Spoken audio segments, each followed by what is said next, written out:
Bom, você viu no bloco anterior, a gente estava falando aí sobre a Academia de Letras dos Campos Gerais e comentando que Ponta Grossa e a região se tornaram um celeiro de escritores. Nós temos muita gente produzindo coisas muito boas aí, em termos de livros técnicos, literatura, ficção, não ficção, e comprovando de que isso realmente está acontecendo e cada vez mais. Eu tenho a honra de receber hoje a juíza de direito, Denise Damo-Comel, que está com título novo na praça, com livro em segunda edição, em quarta edição, e no topo da lista dos escritores da editora que ela tem os livros. E, antes de tudo, uma amiga de muito tempo. Denise, prazer te receber, seja bem-vinda. Obrigada, Ana Cláudia. Para mim também é um prazer voltar aqui, né, e trocar umas palavrinhas com você, aquele papo gostoso que a gente leva. E você está aí, livro técnico, Denise, você lançou, vamos falar um de cada vez aqui. Você começou fazendo um livro da área de família, que você atua há bastante tempo, né? O meu primeiro livro, assim, livro solo, é da minha tese de doutorado, que eu acho que é uma coisa natural, né? Você defende a tese e se o assunto for de interesse, assim, maior, publica, né? Então, eu realmente publiquei o meu primeiro livro, que é a minha tese de doutorado, no direito material. E aí, na sequência, o doutorado leva a gente a querer escrever, publicar, e eu, às vezes, tenho um artigo, outro que eu publico, e nisso eu resolvi, acabou que calhou de eu publicar o primeiro livro, assim, de procedimentos, livro de prática, que é o Manual Prático da Vara de Família, esse que está na quarta edição, que deu muito certo, né? Com certeza. E aí, nessa esteira, nessa mesma linha de trabalho, você veio com Vara dos Registros Públicos e agora você está lançando o Manual Prático da Vara de Sucessões. Pois é, a minha vara é uma vara mista, de várias competências, e como deu muito certo o livro de família, eu pensei, puxa, mas se deu certo, quem sabe registros públicos, que eu também atuo. E a primeira versão foi recusada pela editora, porque não tinha corpo suficiente, mas eu não desisti, falei, mas puxa, será? Não é possível. Né? E burilei mais um tempo, melhorei, daí consegui, a editora aceitou a publicação e daí publiquei o Manual Prático da Vara dos Registros Públicos. Teve a mesma resposta, muito, assim, foi bem aceito pela comunidade jurídica, tanto que agora estou lançando a segunda edição e esse de sucessões que também, nossa, eu nem acreditei que eu conseguiria, né, chegar e no fim deu certo, publiquei e está sendo bem recebido. E ele acaba sendo um livro dirigido bem mesmo para advogados, para promotores, para quem atua na justiça. Ele é um livro técnico, não tem interesse assim o leigo, não tem interesse literário algum o livro. Então ele é um livro técnico dirigido para os operadores do direito que atuam nessas varas especializadas, né? Que são a vara de família, registros públicos, e esse aqui é a vara de sucessões.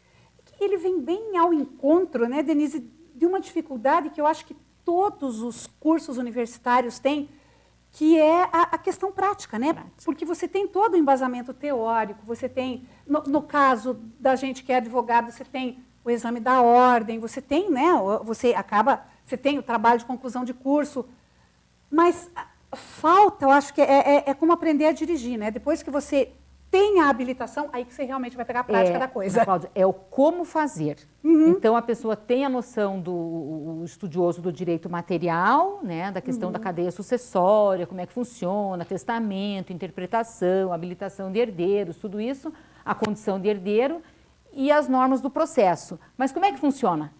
Como é que eu faço o primeiro pedido? Como é que eu entro com o inventário? Aí o inventário negativo, né? Que a pessoa, como é que funciona? Como é que faz? Qual é o procedimento? Qual é a norma que rege?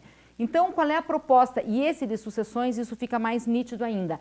É uma área que muitas pessoas ficam perdidas, assim, do procedimento, como procede.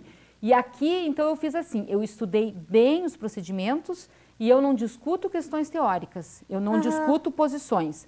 Eu estudei, decidi qual era o melhor caminho, qual era a maneira que tenha mais amparo na lei, nos tribunais, e ofereço uma proposta de caminho. E então a pessoa chega aqui e já está pronto. É passo a passo mesmo. Sim, é passo a passo mesmo. É petição inicial, legitimidade, quem tem, né, legitimidade para entrar com essa ação, requisitos da petição inicial, documentos, quais são os documentos que tem que ter no inventário. eu esmiuço um por um, esclareço a natureza do documento, por que é relevante, como conferir uma proposta de partilha de inventário.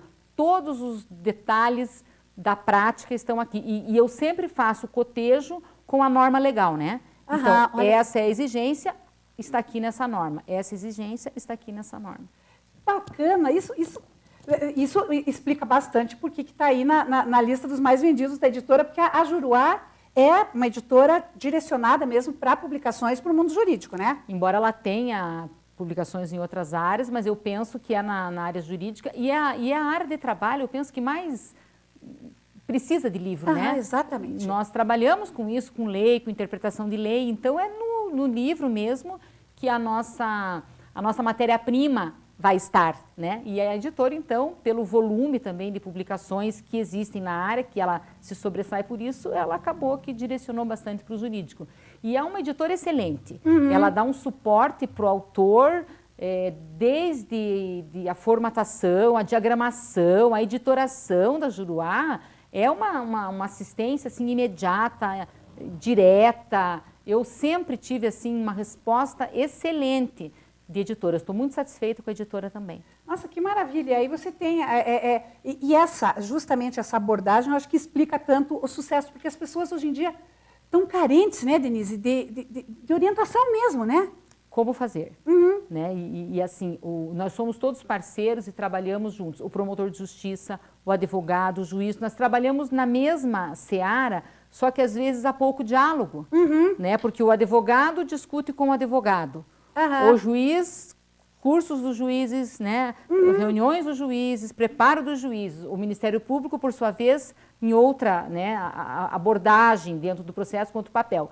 E eu acho que esse livro, eu converso um pouco com todo mundo, né? E eu digo assim, e o advogado, ele quer vir e ter o direito atendido, né? E ele tem que seguir um caminho. Então, aqui é o juiz dizendo, né? Olha, por esse caminho nós vamos chegar à decisão final, à sentença, à promoção da paz, ao que se busca. E, então, eu acho que ele favorece essa união entre todos os agentes do processo, o que também facilita, né, para todo mundo e é importante para todos. E acaba sendo o retrato de uma nova fase dessa cadeia de processo da justiça, né, Denise? Porque por muito tempo a gente via o juiz, o magistrado inatingível, que, né, o advogado para se aproximar, para ter uma orientação, nem pensar, né? E hoje é uma coisa mais próxima, né? E até porque, eu penso assim, eu diria, num sentido figurado, a jurisdição era mais artesanal.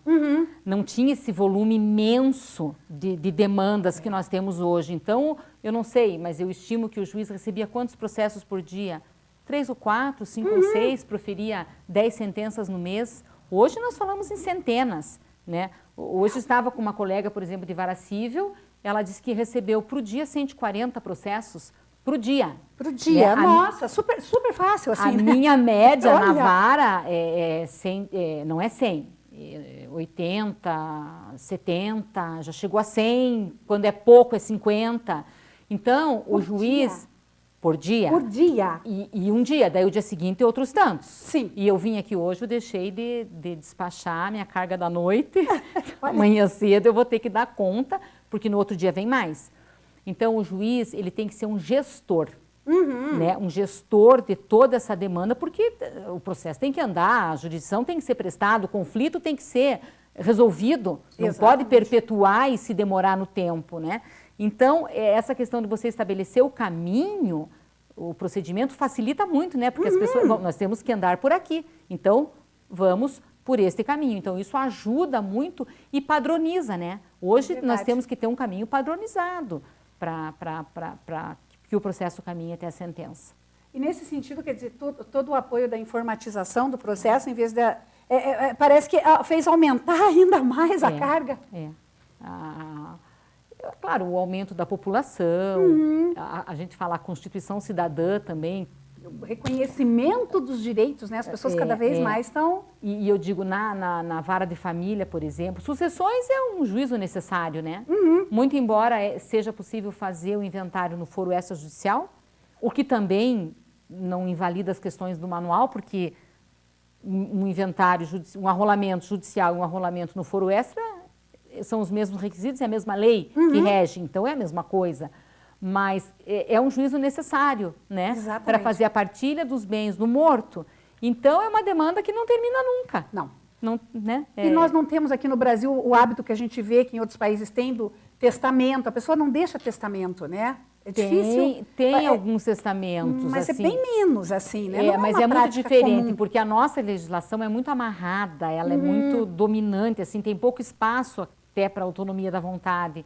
Então, o testamento tem limites, assim, na disposição dos bens, né? Mas tem testamento também, a gente trabalha com testamento também, mas são demandas que quando há litígio, quando tem um herdeiro que não concorda, um herdeiro que dissente, são complicadas. Outra questão que complica é que nós não temos só o casamento como modelo de união, nós temos também a união estável, que ela não é documentada. E o companheiro, ele também é herdeiro. E com esse afrouxamento, assim, e essa liberdade das relações, então, às vezes, eu tenho ele falece, deixa a esposa, casado com quem não vive, e tem a companheira com quem vive. Aí eu tenho que decidir quem é herdeiro e quem não é, né? Porque os dois não podem ser, ou eventualmente a cônjuge é meeira do patrimônio até um certo momento, que eu não sei qual é, e a companheira vai herdar num outro momento. Então, às vezes, essa confusão patrimonial, filhos de várias relações. Uma coisa é você fazer um inventário quando tem uma família e filhos da mesma relação, né? Agora, quando eu trabalho com irmãos que são unilaterais... Nossa, quer dizer, a mudança dos costumes, a legislação não mudou na mesma velocidade, mas a prestação jurisdicional tem que acompanhar a lei e os novos costumes. E é difícil porque essas famílias plurais também têm normas plurais, situações jurídicas às vezes diferentes. E então tem que ter assim muita objetividade, tem que ter muita certeza do caminho que anda para você não se perder. Maravilha. Essa é a proposta. E esse lançamento teve um sabor Lagariço, especial, né? Porque veio junto com o lançamento do livro. O livro do pai. Do professor Wilson Comel, pai da Denise. Meu professor querido do curso de Direito, meu primeiro professor do curso de Direito, porque eu também sou formada em Direito há quase 30 anos, né? E, sabe, uma alegria. Como é que foi? O professor Comel já tem um histórico de escrever, mas como é que foi essa... O pai escreve bastante, né? Mas ele escreveu sempre esparso, né? Artigos jurídicos, crônicas em jornal, enfim. Mas o pai sempre, esse livro que chama Lagariço, Frutos de uma Mente Inquieta. O pai é uma mente inquieta. Com certeza, né? E eu conheci ele, essa mente inquieta, quando eu li o discurso dele Ele era orador de turma no terceiro científico.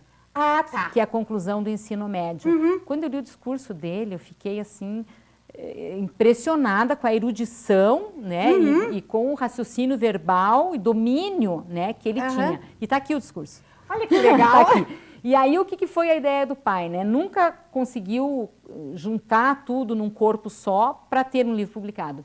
E aqui então veio essa ideia de publicar os discursos assim mais relevantes, que são também de uma cultura e eles refletem um momento histórico, né? Porque o pai sempre se insere politicamente, socialmente, culturalmente no momento, né, dos discursos.